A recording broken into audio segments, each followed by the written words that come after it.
Fatma Coşkun aldım. Tamam. Onu içmem gerekiyor. Yoksa başka zaman da alabilirim. Fatma Coşkun olarak. Annem 15 liraymış. Abla hoş geldin. Bulduk canım işte. Geldik mi işte? Geldi. Tamam abi. Nasıl daha düzgün değil mi? Sen de iyi. Sen ne yaptın? Neden okula gezdiğini içten bir zahmet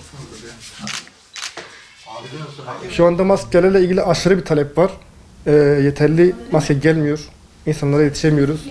Hani günde 200-300 kişi rahat gelip soruyor ama elimizde şu anda hiç maske yok. Depolar göndermiyorlar. Hani herkes mağdur. Biz de mağduruz şu anda. Hastalar da mağdur. Herkes mağdur. Elimize maske gelmedi şu anda. Zaten gelen fiyatlar yüksek fiyatlar. Yani alıp da zarar edip satmak. Yani ortalama 1 TL diyorlar.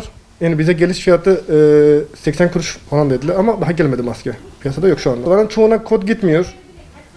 Yaştan dolayı muhtemelen. Kod gelmiyor. Bazen de mesela kod geliyor, sistem çalışmıyor çoğu zaman ki bunu çok sık yaşıyoruz.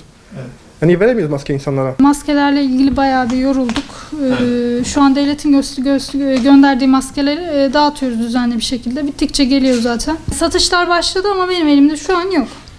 Daha şu an aynen yani depolarda yok daha şu an. Kod gelmeyen oluyor. Onları deniyoruz.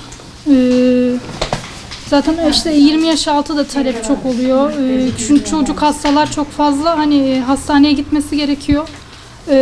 O maskede hani ailesine verilen maskede yetmiyor. Hani iş yerlerinde dağıtım konusunda da sıkıntı. Hani izinli çoğu hasta, raporlu izinli. Hani iş yerine mi gidip alacağım diyor. İş yeri vermiyor diyor. Bu şekilde sıkıntılar var. Depolara geldiği zaman biz de satarız.